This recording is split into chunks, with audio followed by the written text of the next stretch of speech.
we've reached the nadir with this Broncos situation on multiple different levels.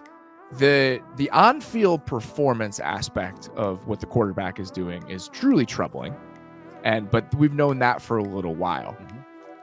The body language from the rest of the offensive players in this game, couple different examples of it.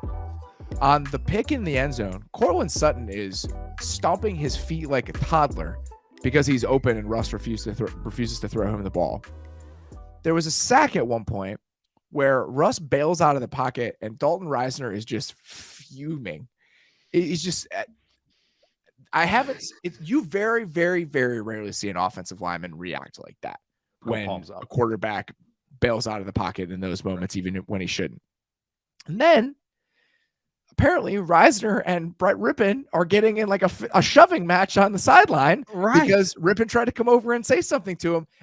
This has gotten to a point where I truly wonder where this goes from here and what they have to do, because we could be looking at some unprecedented potential solutions in terms of the dead money they're willing to eat, how they're willing to get out of this or how they need to get out of this because of how unprecedentedly bad this situation has gotten. It keeps hitting a new low, and it's just like, it's shocking. It actually is shocking because, man, just the difference between what we were expecting this season. But it's like you're saying, like the offensive lineman going palms up, going, what the hell are you doing? I mean, the only other time I've seen that this season where the lineman truly doing that was, I think, George Fant with Zach Wilson. Yes, it is. Yes. So, okay. So Zach Wilson and Russell Wilson are now in the same bucket as far as just how that's going along. We've had fights on the sideline, teammates yelling at Russell Wilson. Wilson, actually, I just realized that. But yelling at Russell Wilson on the sideline. You got Hackett trying to clear things up. But just Wilson putting the ball in front of his face while he was talking to the offensive line. Did you see that? Yeah. I didn't see that one. So the fact that there's like a ball in front of his face while he was talking to the offensive lineman because he was trying to hide what he was saying to the lineman. Oh my God, like he's a baseball, like he's holding the mitt in front. Oh my God. No, so like he's broken right now. I mean, the interception that he threw to Bobby Wagner is like day one install Hank. Hank is curls and flats. You see every team from high school on upwards run this play. It's a great play. It's Hank. It's got a name. It's a universal name. It's Hank. But what Hank is there's a player that sits over the ball about 4 to 6 yards. You got curls on one side, flats on the other side. You can dress up in a bunch of different ways. That's why it's great. You run out empty, 2x2, 3x1, whatever you want to run out of. So they run Hank just to get the drive going. You know, that's what you use Hank on. Hey, let's get a little bucket. Let's just get a layup. That's right. Yeah. Get a layup. That's what it is. It's just get a layup. It's got answers to every coverage, more or less. Okay, so I'm going to teach everyone how to read Hank because this is how simple it is. You read the guy over the ball 5 to 6 yards. You look at him. If there's a squeeze on him from any defender, you go to that side.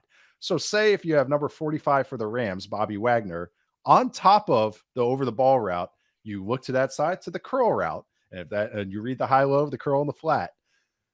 Russ throws the over the ball route with Bobby Wagner draped over. I want to say it was a Dolchich, or I don't know who it was, but over the middle, just right at him. Day one install play. I mean, he hits the back of his drop and just throws it right at him. And that's what he's not reading the game out. He's just, I got to do this. But then on top of it, then he has the next interception. They come back from it. Like this offense just devastatingly bad. They come back from it. You know what concept they run after the second interception? And this is why I'm going to lose my mind. They ran 3-step quick game under center stick with Russell Wilson. What are you doing? Like that, what are you doing? Like that, he's not good at that stuff. He's not good at quick game. He's not good at under center quick game on top of it. The only other team that does that is like Kirk Cousins with the Vikings, and that can go haywire sometimes. And they're doing it with Russ. It's like, what are you guys doing? Like, you're just calling these plays and just to call them. There's no just rhyme or reason for anything they're doing. And I sense the frustration. We're talking about the offense. Jerry Jeudy, since like week 2, has been like ready to like slit everybody's throats. But then you look at the defense, which has been their calling card this entire season, been loving what they do on this defense side of the ball. You see Pat Surtain, all pro Pat Surtain, like going palms up after the first or second touchdown. They ran like a little pick thing on him, or like just in and out. I might even just a stick. I just think they're fucking over it, man. And that's what it is. When Pat Surtain, who's a pro's pro, I can tell he's a pro's pro. His dad was a pro. This guy knows what the NFL is about. He's like, screw this. And like he didn't even care. Like it was just, and I'm not dogging him. I'm dogging the situation because it's just, It's bad. I mean, this is like you say, there's going to be maybe some unprecedented moves. And I think there's already whispers of it because there has to be. And I mean, more than whispers, I should say. So you're looking at it right now. Obviously, the dead money has been a consistent conversation.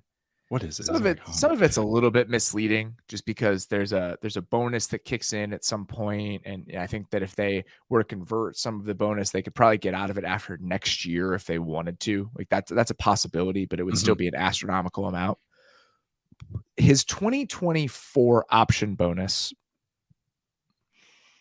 his 2025 salary becomes guaranteed on the 5th league day of 2024. Okay. So right now, I think the last thing that is guaranteed is his 2024 salary plus the option bonus, which would put his cap hit that year at like $25 million. So it now becomes a question of whether or not a team would want to take on this contract without having to pay any of the signing bonus, which was $50 million. Okay. So there's still a decent amount of guaranteed money left on that deal. I'm wondering if there's a team out there that's like, let's just do the Osweiler. Like you give us a pick and we'll take it on. I'm just trying to find some sort of creative solution here. No, that is the creative solution. I just don't know what they can't cut him after the season because he has $170 million left in uncuttable contract. Yep. Yes. But he's got the Jimbo Fisher quarterback contracts. That's what he's got going on. If they found some way to just start over, if ownership, which is in their first year of doing this, I can't even imagine what they're thinking right now and just how bad because they took over this team when every decision had already been made. Yes. So I just think that you have to consider every potential option and you have to make every single phone call because they'll have a new coach next year. I would guarantee it to you. But even a new staff coming in with what this looks like right now, you can't feel good about even the best case scenario with how he has looked over the course of this season and what the vibes must be there right now.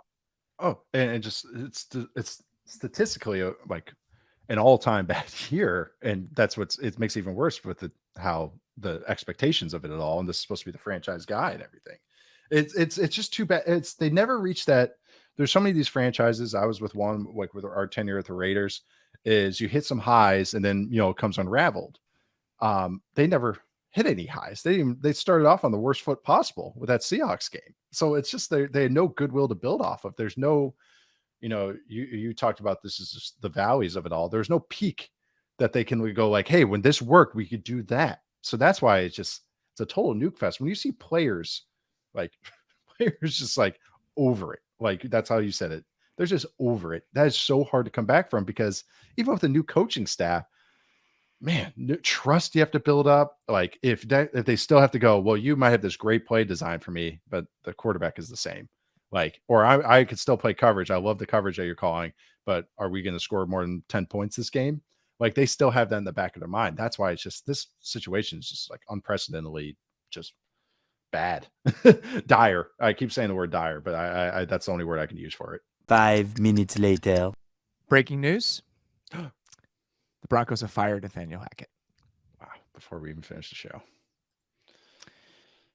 I don't know what there is to say about it. When you watch that game yesterday, you have to do it. I have to. I mean, I would have been surprised if they had let it keep going any further after what the game looked like on both sides of the ball yesterday. Just open fighting on the sideline, a defense that after being the best defense in the league for most of the season looks completely checked out. I mean, we've seen what the Panthers firing Matt Rule did to their season. And just even if you're trying to salvage the vibes for a couple weeks heading into the offseason, I think that has to matter. But we've talked about this multiple different times over the last month or so. I can't remember anything like this. No. You have a team that is supposed to win 10 games. Was their over-under in Vegas before the season started. They were 17-1 to win the Super Bowl. They traded away multiple first-round picks and multiple second-round picks for a quarterback that a lot of people think belongs in the Hall of Fame. They gave him a $250 million contract. They just fired their head coach the day after Christmas with 2 games left in the season. It's insane. It's insane. We did our AFC West preview show, and I remember I keep coming back to this, but went over their coaching staff, and that's when I really dove into it. And I looked and I was like, That was like when my alarm bells really started getting louder, because not to say like any of those coaches are bad or anything, there just wasn't a lot of experience On the offensive side, especially. Nothing. Nothing. So that's the thing when you get these guys, sometimes having just the old time West Coast vet, on your staff is really helpful, because you're like, shit, man, they keep doing this on third down. Anyone got any ideas? But when everyone's just these young guys going, I don't know. What do you got, Nathaniel? Like, what do you got? Like that hurts over the years. And if the quarterback's not giving ideas as well, or he's telling you what you want to hear, or he's saying, yeah, let's get into empty again, or let's run under center quick game. But that's what this team always felt like. It was just that as soon as things went bad, which was day one, it felt like, or game one, is just they never had the pivot point. They never had a way to turn to or change their tone. And this is it. It's unbelievable. I mean, it really is. Like you said, I when we broke it down, I think when they lost to the Panthers a few weeks ago, wherever game that was, and you went over the Super Bowl odds of all the coaches that have been one and done. And then it's like 100 to 1, 150 to 1, 120 to 1, 200 to 1. And then you get to this team, it's 17 to 1, which was probably like the 6th favorite. And that's insane. And he's getting fired day after Christmas. Looking at the offensive coaching staff, I was just looking at it really quickly. They pretty much everyone on the staff was elevated to a role that they had never had before. Yep. Justin Outen was the tight ends coach with the Packers. He was elevated to be their offensive coordinator. Butch Barry, their offensive line coach, was the assistant offensive line coach first time for the 49ers. Clint Kubiak is the only exception. Clint Kubiak was the offensive coordinator for the Vikings last year. He is the passing game coordinator and quarterbacks coach, who is the play caller after Nathaniel Hackett ended up giving that up. But really everyone else, Jake Moreland, their tight ends coach, I believe was the assistant offensive line coach for the Jets the year before. So every single guy was fresh in a new role, and there was a lot of inexperience. And on the defensive side, I actually think that they have some really promising coaches on that side. They do. Christian Parker, their defensive backs coach, was the defensive backs coach last year under Fangio. I think that Evero will 100% be a defensive coordinator in the league next year. Deservedly. Somebody will be lucky to have him. But on the offensive side, it was a disaster from day one. And some of the stuff that they were even saying before the season about how Russ will make the decisions. We'll build it the way that Russ wants to build it, all of that stuff. And that meme of the Grim Reaper going from door to door. Yes. Blood pouring out. Just all of the faces of the coaches over the last 5 years that no longer have jobs because that's what they were trying to do with Russell Wilson. Right. It's true. I'm telling you, go back, anyone, listen to AFC West preview. Listen to us talk about the Broncos. And I remember this is just when I was like, man, and that was middle of August, late August. And I was like, man, this is maybe not lining up how I think everyone thinks it's going to. And sure enough, it went Murphy's Law as far as how it ended up. But that's what it is. They try to appease it. We talked about it. Hey, yeah, they're going to bring the extensive empty package with Russell Wilson. And you look at the stats, and Russ is like the worst empty quarterback in the last 3 years going into this year. It's like, that's the thing, is they were trying to build this system that really had no groundwork at all. I don't know what happens next. I don't know who wants this job. I don't know. Is a new GM as well? Like, is that? Like, I don't know. I know that might be a whole nuke. I really don't know. It's crazy. It's absurd. I just have no idea what things are going to look like here and what they do at quarterback, what that conversation is. The guy who interviews for this job, when he comes in and starts to sit down and be like, all right, what are you guys going to do with Russ? Yeah. Like, what's the plan? Like, do I have to keep him? Is there any way we can get out of this? Like, it's an unprecedented situation. It's a word we've used multiple times on the show, and that's what it feels like. So